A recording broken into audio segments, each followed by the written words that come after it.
Hi all, my name is Dr. Tony Bartels and I'm a veterinarian with the Veterinary Information Network. Together with Dr. Paul Payan, who's the president and co-founder of VIN, we've been busy educating veterinarians, veterinary students, and now those interested in veterinary school on how best to keep their costs associated with obtaining a veterinary degree as low as possible. You may not know it yet, but student debt and the amount that it costs to attend veterinary school is one of the biggest issues facing the veterinary profession currently. And we've discovered through the years of education that we've done that the best way to reduce those costs is to get this type of information to you all as early as possible, ideally before you attend veterinary school or choose which veterinary school you attend. We know from graduates of veterinary school, those folks who graduate borrow anywhere from $50,000 to more than $400,000 worth of loans, and that can create some challenges as a new graduate veterinarian to make ends meet. So we want to do all that we can to help you be on the lower end of the borrowing spectrum, and some of that starts during the application process. The scope of the Climbing Mount Debt series for pre-veterinary students covers the 5 points that you see here, but this video is going to be focused on applying to veterinary school because we know that the decisions that you make now will have a huge impact on what it costs to attend and ultimately repay your veterinary education. A little bit about why I'm so passionate about this type of education. I am a veterinarian with student debt, and my wife is a veterinarian with student debt, and together we manage about $400,000 worth of student loans that we acquired predominantly from veterinary school. And I also felt like I came into or applied to veterinary school in a way to specifically reduce my costs. And even doing that, I felt like it still cost me more than what I was expecting. So I want to share with you some of those strategies that I employed and some of what I've learned from counseling hundreds, if not thousands, of veterinarians and veterinary students on borrowing for veterinary school as well as paying for their loans after they complete veterinary school. How you apply and what your student debt signalment, as I call it, and you'll learn more about signalments when you get into veterinary school, but are you attending as a resident of the state school that you're attending, or are you attending a private school, or are you looking at schools that allow you to obtain residency status while you're in that school? So all of those are going to be important in terms of how much it's going to cost you for veterinary school. And if you have student loans from undergrad already, then you're going to want to check out what those are costing you now. So the National Student Loan Data System is your official record of borrowing with the federal government. So I would encourage you to check out the nslds.ed.gov to understand the loans that you've borrowed currently, as well as the interest that might have accrued on those loans, because that'll be something that you'll check going forward while you're in veterinary school as well. If you're listening to this, you've clearly found Vet School Bound. This is a great first place to start to gather information you're going to need to help you apply to veterinary school and understand which schools should be on your short list for application. The next step is to head over to aavmc.org. That's the Association of American Veterinary Medical Colleges, and they run what's called the Veterinary Medical College Application Service, or VMCAS. This is going to be the application portal to most veterinary schools.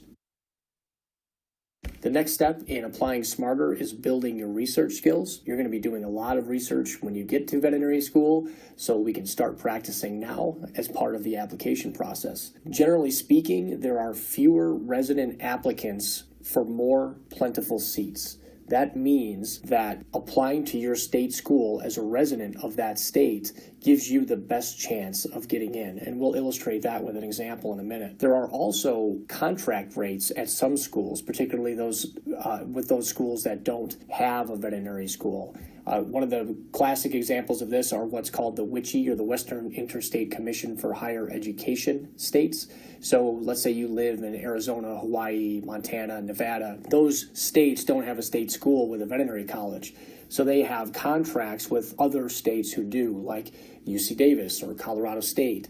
So those are opportunities for you to still obtain a discounted or resident seat at one of those schools if you live in one of those states. Another example is University of Georgia. They have contracts with the state of Delaware and South Carolina, so residents of those states can attend Georgia at a discounted rate. So that's where you want to focus your effort, is on those seats that you can obtain at a discounted rate. I also want to encourage you to shop around, right? This is where tools like the Cost of Education Map, which is on Vet School Bound, and AAVMC also has a cost comparison tool, but start to shop around the schools that you have on your short list to see which ones have contracts available and what the costs of those seats are. You'll see from the general information chart on VinCast, just from what we're displaying here, that there can be a huge difference in the discounted or contract resident sponsored rate versus the non-resident or non-sponsored rate to attend veterinary school.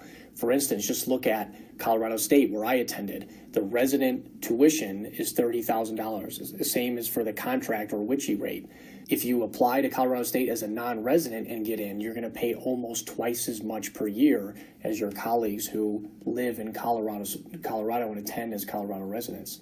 So don't pay almost twice as more for your education if you don't need to. Let's look at a specific example of this using Colorado State University, where I attended vet school. You can see from the stats, and you can pull these stats up directly from Colorado State's website, and a lot of the different veterinary schools will have these admission stats published for you to do your research.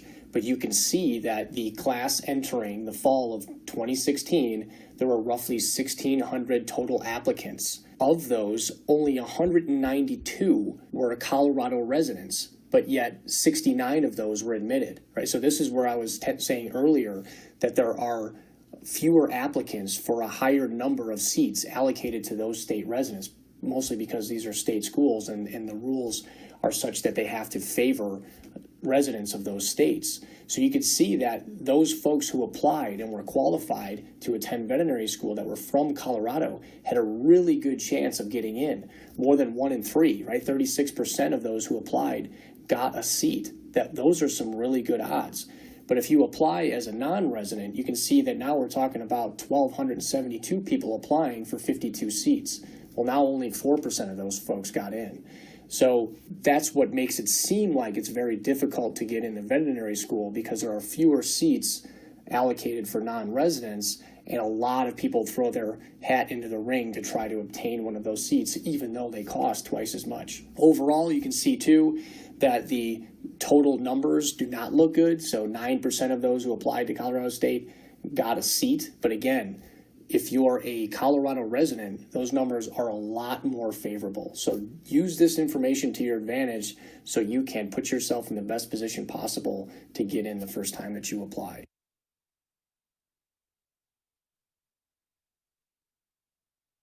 The next step to apply smarter, we want to challenge you to minimize your debt. The graph here shows the debt and income distribution for 2016 veterinary graduates from U.S. veterinary colleges. In this video, we're going to focus on the debt piece, or the blue bars there, and here you're going to see one of the largest sources of frustration in the veterinary profession right now, particularly for recent grads, and that is the range of debt that some of our folks graduate with. If you consider your costs as part of the application process, it can go a longer way in helping you to minimize your debt. So where do you want to go and why? We know from this recent graduate data that you won't receive any additional income from attending a specific veterinary college. That being the case, you want to focus on applying to those schools that are going to allow you to minimize your costs associated with obtaining that veterinary degree. So is there a discounted tuition rate for you? Depending on the schools that you're applying, and hopefully your short list of schools, all of them will allow you to obtain some form of discounted tuition rate, whether that's an in-state rate or one of those WICHE contract rates, or maybe it's one of the schools that allows you to obtain in-state residency after the first year you're there. So you might pay 1 year of out-of-state tuition, but the next 3 years will be in-state. So that can really save you a lot of money and a lot of debt.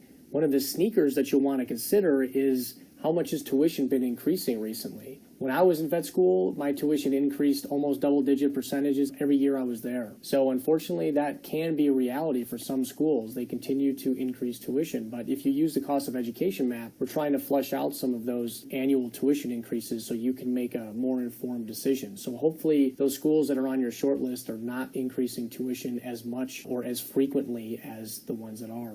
Living expenses can make a big impact as well. If you're looking at schools that are in an urban area like Tufts or Penn, you're going to pay more in living expenses than you would in, say, Missouri or Illinois. But that all really depends on your situation too. Are you borrowing all of those living expenses? Do you have some money saved up? Are you planning on working? But living expenses should be a big consideration since you're going to be there for 4 years and you have to make ends meet while you're in vet school as well. Finally, some schools do a better job than others at providing scholarship and grant opportunities. So make sure you reach out to the financial aid offices or the veterinary admission offices and find out the scholarship and grant options for the schools that you're considering. We're really trying to encourage you to take a more targeted approach versus the spray and pray. What do I mean by spray and pray? Well, usually applicants are so hyper-focused on getting into vet school that they apply to as many schools as possible in the hopes of increasing their chances of admission without considering the costs of those choices. In 2015, the Veterinary Information Network did a survey of students, and we saw that the majority of respondents said that they applied to as many schools as possible to increase their odds of acceptance. And that's fine. I don't want to decrease your odds of getting into vet school. But what I want you to do is think about the schools that you're choosing. You can apply to 7 or 8 schools or as many schools as you feel you need to. Just make sure the schools on that list offer you some opportunity of obtaining a discounted tuition rate. And your best chance of getting in is applying as a resident of the state that you live in, or if you're a WICHE contract rate, those are going to give you the best opportunity of getting in. But your secondary, third, fourth, fifth, sixth, seventh choices should all be those schools that offer you the ability to obtain in-state residency after you start. That's going to give you the best chance of getting in and also help you to minimize the cost of your veterinary education. So pay less and reduce your stress. Your future veterinary self will thank you, particularly when you're repaying your student debt.